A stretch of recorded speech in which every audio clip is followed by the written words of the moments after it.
نحمده ونصلي على رسوله الكريم أما بعد فأعوذ بالله من الشيطان الرجيم بسم الله الرحمن الرحيم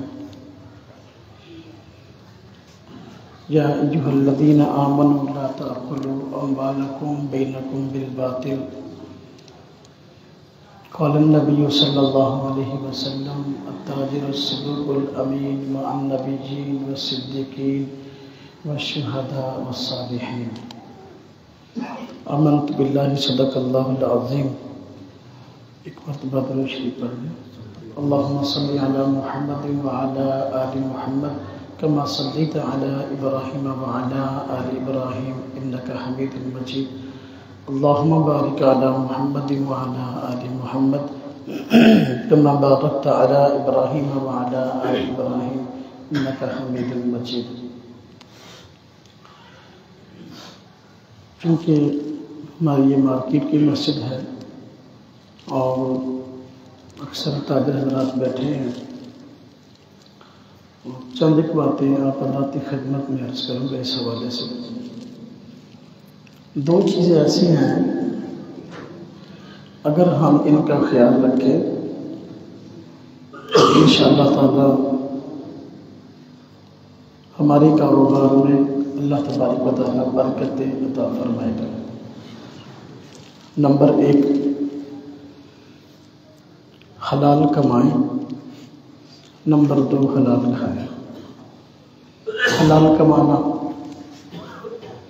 اللہ تبارک و تعالیٰ نے قرآن کریم میں اپنے بندوں کو ارشاد فرمایا ہے، یا ایھا الذین آمنوا، اے ایمان والو، لا تاکلوا اموالکم بینکم بالباطل، کہ آپس میں ایک دوسرے کا مال ناجائز طریقے سے نہ کھاؤ۔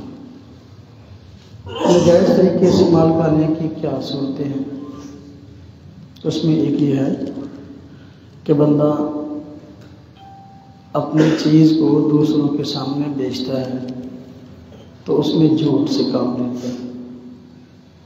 جو چیز بیچ رہا ہے، فروخت کر رہا ہے، اس کی کوالٹی کچھ اور ہے اور بتا کچھ اور رہا ہے، جھوٹ سے کام لے رہا ہے۔ یہ شریعت میں منع ہے۔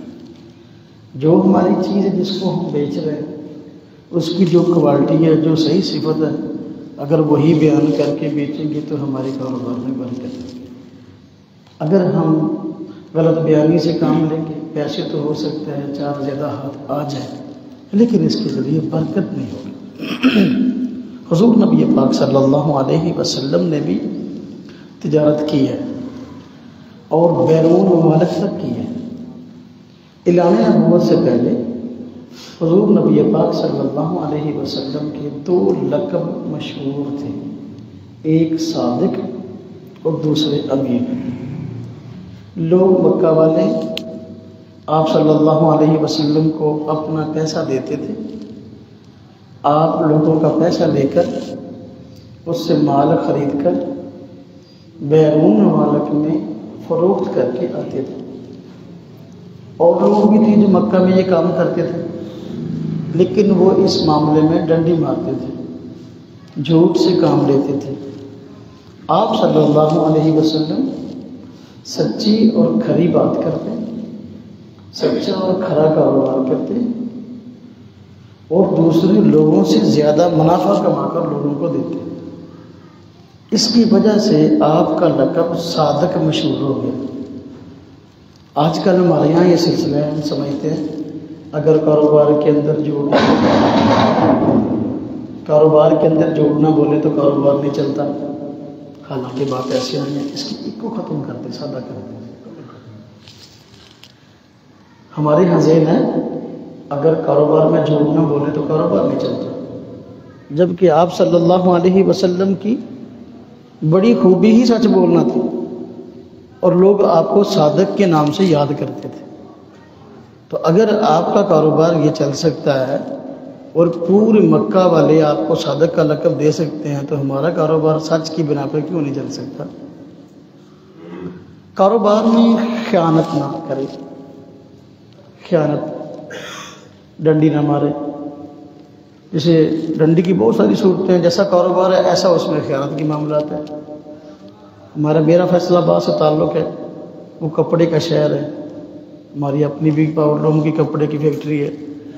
وہاں لوگ کیا کرتے ہیں کہ کپڑے کی کوالٹی کچھ اور ہوتی ہے، بتاتے کچھ اور ہے، اور کپڑے کا پک جو ہے، جو جس سے کپڑا تیار کرتے ہیں، وہ چھوٹا بڑا لگا دیتے ہیں، اور جو خام کپڑا ہے، نقص والا ہے، وہ صحیح کپڑے کے ساتھ لپیٹ کے ایسے ہی جو ہے نا بندے کو بیچ دیتے ہیں۔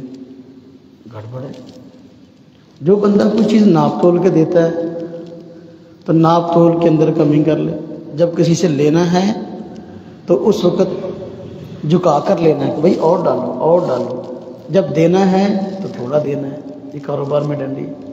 اللہ تبارک و تعالیٰ نے قرآن کریم فرمایا وَيْلٌ لِّلْمُطَفِّفِينَ، ہلاک ہو گئے، ہلاکت ہے ان لوگوں کے لیے جو ناپ تول میں کمی کرتے ہیں۔ الَّذِينَ إِذَا اكْتَالُوا عَلَى النَّاسِ يَسْتَوْفُونَ، جب لوگوں سے لیتے ہیں تول کر تو پورے کا پورا لیتے ہیں۔ وَإِذَا كَالُوهُمْ أَوْ وَزَنُوهُمْ يُخْسِرُونَ، لیکن جب دوسروں کو دیتے ہیں تو پھر ڈنڈی مارتے ہیں، کمی کر کے دیتے ہیں۔ میرے بھائیو، آج کاروبار میں جو برکتیں نہیں رہی اس وجہ سے حضور نبی پاک صلی اللہ علیہ وسلم نے سچے امانت دار تاجر کے لیے اتنی عظیم خوشخبری سنائی ہے، عظیم خوشخبری کہ واقعی بندہ جب سنتا ہے تو بندے کا دل ٹھنڈا ہو جاتا ہے۔ فرمایا التاجر الصدوق الامین، سچا امانت دار تاجر، مع النبیین والصدیقین والشہداء والصالحین، دنیا کے اندر جو تاجر سچ بولتا تھا، امانت کا خیال رکھتا تھا، فرمایا قیامت کے دن یہ اس کا حشر نبیوں کے ساتھ ہوگا، صدیقوں کے ساتھ ہوگا، صالحین نیک اولیاء اللہ کے ساتھ ہوگا، اور شہداء کے ساتھ ہوگا۔ شہداء جو اللہ کے راستے میں شہید ہو گیا، اس کا مرتبہ کتنا ہے؟ حضور نبی پاک صلی اللہ علیہ وسلم شاہ فرمایا جب شہید کا پہلا قطرہ خون کا زمین پر گرتا ہے، اللہ تبارک تعالیٰ اس کی مغفرت فرما دیتا ہے۔ تو نبیوں کے ساتھ حشر۔ کاروبار اگر شریعت کے تقاضے کے مطابق ہے، اس میں حلال و حرام کی پرواہ ہے، میرے بھائیوں میرے دوستوں، بڑی عظیم خوشخبری ہے۔ پھر کاروبار میں برکتیں ہم اپنی آنکھوں سے دیکھیں گے۔ برکت کا معنی کیا ہوتا ہے کہ تھوڑا سمجھ لیں۔ آپ کا وقت بہت قیمتی ہے، لیکن انشاءاللہ تھوڑے وقت بیٹھیں گے تو بات سمجھ میں آ جائے گی۔ برکت کسے کہتے ہیں؟ برکت کا معنی ہوتا ہے چیز تھوڑی ہو لیکن اس سے ضرورتیں زیادہ پوری ہو جائیں، یہ برکت ہے۔ بے برکتی کا معنی ہوتا ہے چیز زیادہ ہو لیکن پھر بھی اس سے ضرورتیں پوری نہ ہو، یہ بے برکتی ہے۔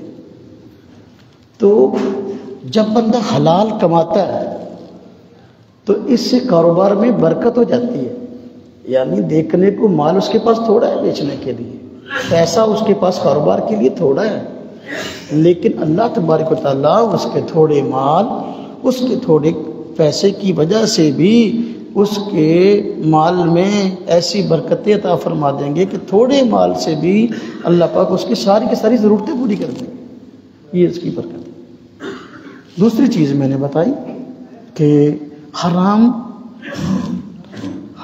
نہ کمائیں، حرام نہ کھائیں، حلال کمائیں اور حلال کھائیں۔ حلال کھانا یہ بہت ضروری ہے۔ ایک تو ہے کہ کاروبار کے ذریعے بندہ حرام کماتا ہے، دوسرا ہے کاروبار سے ہٹ کر بھی حرام کھانے کی صورتیں بہت ساری ہیں۔ کاروبار کی صورتوں میں بڑی صورت ایک اور میں بتا دوں، پھر دوسری بات کرتا ہوں۔ آج کل ہمارے یہاں سود خوری عام ہے، سود خوری، اور اتنی عام ہے کہ آج ہر بندہ یہ سمجھتا ہے کہ اگر سودی کاروبار نہ کریں تو اس سے کاروبار نہیں چلتا، اور ہماری ترقی کا راز سود خوری ہے۔ حالانکہ قرآن کریم میں اللہ تبارک و تعالیٰ نے واضح الفاظ میں سود خوری کو اللہ اور اس کے رسول سے اعلان جنگ بتایا۔ اگر ہم مسلمان ہیں، ہمارا اللہ اور اس کے رسول صلی اللہ علیہ وسلم پر ایمان ہے، اب کیسے ہو سکتا ہے قرآن نے جس کو اپنا اعلان جنگ بتایا ہے تو اس میں ہماری کامیابیاں چھپی ہوئی، کیسے ہو سکتا ہے؟ آج ہماری جو ملک کی معیشت ڈوبی ہے اور ہم میں سے ہر بندہ کاروباری لحاظ سے پریشان ہے، اس کی وجہ یہ کہ ہمارا ملک بیشتر مجموعی سارا سودی معاملات میں جکڑا ہوا ہے۔ سود کے ذریعے سے ہوتا کیا ہے؟ بندہ یہ سمجھتا ہے کہ میرے کاروبار میں سود کے ذریعے اضافہ ہو رہا ہے، بظاہر اضافہ ہو رہا ہوتا ہے، تو حالانکہ اضافہ نہیں ہے۔ قرآن کریم میں اللہ پاک نے سود اور زکوٰۃ ان دونوں کا تقابل فرمایا اور بتایا کہ دیکھو عام بندے کی سوچ یہ ہے کہ وہ سمجھتا ہے کہ سود پہ پیسہ دوں گا تو میرا پیسہ بڑھے گا، اپنی جیب سے زکوٰۃ دوں گا تو میرے پیسے کم ہو جائیں گے۔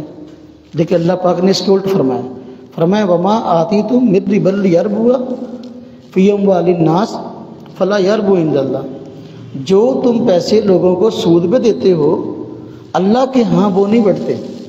وما آتیتم من زکوٰۃ تریدون وجہ اللہ، اور جو تم زکوٰۃ دیتے ہو اللہ کی رضا کے لیے فاولئک هم المضعفون، یہ لوگ ہیں جن کا مال دوگنا چوگنا ہوگا۔ اب بندہ سمجھتا ہے کہ سودی کاروبار سے میرا پیسہ کاروبار دوگنا چوگنا ہو جائے گا، پیسہ دوگنا چوگنا ہو جائے گا، بینک میں پیسے رکھواؤں تو پیسے دوگنے ہو جائیں گے، اتنے عرصے کے بعد چوگنا ہو جائیں گے۔ لیکن اللہ تبارک تعالیٰ فرمائے نہ، اس کا انجام تباہی ہے۔ تھوڑا سا پیسہ بھی اگر سودی حرام پیسہ حلال میں گھس گیا تو یہ باقی کو بھی لے ڈوبے گا۔ اس کی مثال بالکل ایسے ہے جیسے کہ غبارہ ہے نا، غبارہ ہم اس میں ہوا بھرتے ہیں تو پھول رہا ہوتا ہے، جتنی ہوا بھرتے جائیں وہ پھول رہا ہوتا ہے۔ بندہ کہہ رہا ہے ابھی دیکھو غبارہ تو موٹا ہو رہا ہے اور بڑا اور بڑا، ان قریب کیا ہوتا ہے؟ پھٹ جاتا ہے۔ مردہ ہے نا، مردہ اس کو نہ دفناؤ کچھ دیر کے لیے تو وہ پھولنا شروع ہو جاتا ہے۔ بندہ کہہ رہا ہے یار یہ تو دبلا پتلا تھا جب زندہ تھا، اب جب فوت ہو گیا تو موٹا زیادہ ہو گیا۔ لیکن یہ اگر اس کو نہ دفنائیں وہ پڑا رہے کیا ہوگا؟ پھٹ جائے گا۔ اس کی مثال سودی کاروبار کی بالکل ایسے ہے، بڑھتا ہوا نظر آئے گا لیکن ایسا پھٹے گا کہ اپنے حلال مال کو بھی لے ڈوبے گا۔ اس لیے میرے بھائیوں، سود خوری کے ذریعے، سودی کاروبار کے ذریعے کبھی بھی ہماری معیشت اوپر نہیں جا سکتی، دن بدن ہماری معیشت نیچے جائے گی۔ حلال کمائیں، حلال کھائیں، حلال روزی اگر بندہ خود کماتا ہے اور خود کھاتا ہے، اپنے بچوں کو حلال روزی کھلاتا ہے، مستقبل میں اولاد فرما بردار ہے۔ اگر ایک بندہ خود حلال نہیں کھاتا، اپنے بچوں کو بھی حلال نہیں کھلاتا بلکہ حرام خود کھاتا ہے اور بچوں کو حرام کھلواتا ہے، میرے بھائیوں اولاد والدین کی نافرمان ہوگی۔ جس حدیث پاک میں آتا ہے جس بندے کی غذا حرام ہے، حرام کا لقمہ اس کے جسم کا حصہ بنتا ہے، اس سے کسی خیر کی توقع نہیں کی جا سکتی، اس کی عبادت قبول نہیں ہے۔ اب ایک بندہ ہے کماتا حرام ہے، کھاتا حرام ہے، لیکن 5 وقت سخت گرمی کے اندر کڑتے ہوئے نماز پڑھتا ہے، سخت سردی کے اندر ٹھٹرتے ہوئے وضو کر کے ٹھنڈے پانی سے نماز پڑھتا ہے، لیکن بھائیوں اس کی نماز قبول نہیں ہے اگر اس کی روزی حرام ہے تو۔ حرام کھانے کی بہت ساری صورتیں ہیں۔ آج دیکھیں ہمارے معاشرے کا بڑا مرض ہے، آخری بات کر رہا ہوں، بڑا مرض، ہم اپنے عزیز و اقارب کو اس کی وراثت کے اندر پورا حصہ نہیں دیتے۔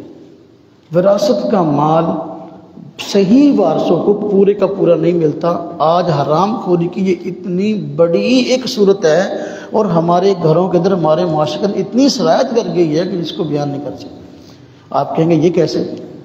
اب دیکھیں باپ فوت ہو گیا، باپ کی اولاد میں اللہ پاک نے بیٹے کا حصہ بھی رکھا اور بیٹی کا حصہ بھی رکھا ہے، لیکن ہمارے معاشرے کے اندر بیٹوں کو حصہ دیتے ہیں لیکن بیٹیوں کو حصہ نہیں دیتے۔ قرآن کریم میں اللہ تبارک و تعالیٰ نے جرموں میں سے ایک جرم کا یہ اضافہ فرمایا، یعنی بیان کرنے میں ایک جرم کو بیان کیا، فرمایا وَتَأْكُلُونَ التُّرَاثَ أَكْلًا لَمًّا، تم وراثت کا مال دوسروں کا سمیٹ کر کھا جاتے ہو۔ اگر جائیداد میں بیٹے کا بھی حصہ ہے اور بیٹی کا بھی حصہ ہے، باپ 2 کام کرتا ہے، ایک تو یہ بسا اوقات زندگی کے اندر جائیداد اپنے بیٹوں کے نام کروا دیتا ہے تاکہ بیٹیاں فوت ہونے کے بعد جائیداد نہ لے سکیں، یا پھر کسی نہ کسی طریقے سے بیٹے بعد میں وہ جائیداد کو سمیٹ لیتے ہیں، بیٹیوں کو ان کا حصہ نہیں دیا جاتا۔ میرے بھائیوں یہ حرام خوری کی اتنی بڑی صورت ہے جس میں نہ صرف یہ کہ دنیا دار لوگ مبتلا ہیں بلکہ نمازی لوگ بھی اس میں مبتلا ہیں۔ اگر ہم نے ماں کا، بہن کا، دیکھیں جی اگر آپ نے حصہ لینا ہے اپنا تو پھر ہم سے تعلقات آپ کے ختم ہیں، یعنی گویا کہ بہنوں سے تعلقات اس وقت رکھنے ہیں کہ جب وہ جائیداد میں حصہ نہ لے۔ اگر انہوں نے جائیداد میں حصہ لینا ہے تو پھر بہنوں سے کوئی تعلق نہیں ہے، یہ کون سی بات ہے؟ اور ان سے کہلوا لیا جاتا ہے کہ آپ کہہ دو میں نے معاف کیا، میں نے اپنے بھائیوں کو دیا، ہاں جی، اور اس سے کہلوا لیتے ہیں، پھر اس بیچاری کو دیتے نہیں۔ مسئلہ یہ ہے کہ آپ نے دیا کب ہے کہ اس بیچاری نے لینے سے انکار کیا ہو۔ ایک مرتبہ لے بہن میں آپ کو دیتا ہوں، کبھی بھائی نے دیا اپنا حصہ؟ نہیں دیا۔ بھائی تو بہن کو حصہ نہیں دیتا، حالانکہ قرآن کریم میں اللہ تبارک و تعالیٰ نے دیکھو بیٹے کا حصہ بھی ایسے ہی رکھا ہے جیسے بیٹی کا رکھا ہے، بیٹی کا حصہ بھی ایسے رکھا ہے جیسے بیٹے کا رکھا ہے۔ تو بیٹا تو بیٹی کو یعنی اپنی بہن کو حصہ دینے کو تیار نہیں ہے، تو پھر بیٹی سے حصہ کیوں لیا جاتا ہے؟ میرے بھائیوں، میرے دوستوں، میرے عزیزوں، حالانکہ دیکھا جائے یہ ہمارا ایک بہت بڑا جرم ہے ہمارے معاشرے کا جو ہم کرتے ہیں کہ اپنی بیٹیوں کو حصہ نہیں دیتے۔ آج معاشرے کے اندر ہم سارا دن کام کرتے ہیں، شام کو جب گھروں کو جاتے ہیں نا، بس اوقات بیٹا سلام لینا بھی گوارا نہیں کرتا۔ بیٹیاں ہوتی ہیں سارا دن گھروں میں اپنے والدین کا انتظار کرتی ہیں کہ ہمارے ابا نے شام کو آنا ہے، ابو جی نے، پاپا جی نے شام کو آنا ہے۔ جب آپ شام کو جاتے ہیں تو آپ کے آگے پیچھے پھر رہی ہوتی ہے ہمارے ابو جی گھر آئے ہیں۔ بیٹے کو تو خوشی نہیں ہوتی، بیٹی کو بہت خوشی ہوتی ہے، بیٹی بیٹے سے بڑھ کر پیار کرتی ہے، لیکن ہم ظلم کیا کرتے ہیں؟ ان کا حصہ بیٹے کو دے دیتے ہیں۔ وہی بیٹا جو 3 دن بعد پھر باپ کو بھول جاتا ہے، کبھی جو ہے اس کے لیے کوئی ذخیرہ آخرت کا سامان بھی نہیں کرتا۔ ایک والد صاحب تھے، فوت ہو گئے، تو جائیداد میں بعد میں معاملات میں ابھی ان کو دفنایا نہیں، تو ایک بندہ آ گیا، اس نے آ کر کہا کہ جی میں نے بیٹوں کو کہا کہ آپ کے والد صاحب سے میں نے اتنے پیسے لینے ہیں، تو ابھی جنازہ پڑھا ہے آپ لوگوں نے، میں دفنانے نہیں دوں گا جب تک اس کی جائیداد میں سے آپ لوگ ہمیں اتنی رقم نہ دو، کیونکہ آپ کے والد صاحب نے ہم سے اتنے پیسے لیے تھے۔ اب بیٹے مکر گئے، کہنے لگے جی ہمیں تو پتہ ہی نہیں ہمارے ابے نے آپ سے پیسے لیے تھے، تو لہذا ہم کیسے دیں، ہمیں تو کوئی پتہ نہیں ہے، ہمارے پاس تو کوئی ثبوت نہیں ہے، ہم تو نہیں دینا چاہتے، نہ ہم دیں گے، اس لیے کہ ہمیں پتہ ہی نہیں کہ ہمارے والد صاحب نے آپ سے کوئی پیسے لیے ہیں۔ اس نے کہا میں تو اس وقت تک دفن نہیں ہونے دوں گا جب تک کہ پیسے نہ دو، میں نہیں دفن ہونے دوں گا۔ 4 روپے پکڑ کے بیٹھ گئے۔ اب یہی خبر گھر میں بیٹی کو پہنچی، گھر میں پہنچی، بیٹی کو خبر ہوئی، بیٹی شادی شدہ تھی، گھر میں فوتگی پہ آئی ہوئی تھی۔ بیٹی نے جب یہ بات سنی کہ میرے ابا جی کی میت روک لی گئی ہے دفن ہونے سے، کہ قرضہ مانگنے والا قرضہ مانگ رہا ہے، بیٹے دینے سے انکار کر کے اس نے اپنا زیور اتارا، اپنی بالیاں اتاری، اپنی چوڑیاں اتاری، ہاں جی اپنی انگوٹھیاں اتاری، اور کہا کہ ہاتھ میں سونا رکھا بیٹی کا، تو وہ رونے لگ گیا۔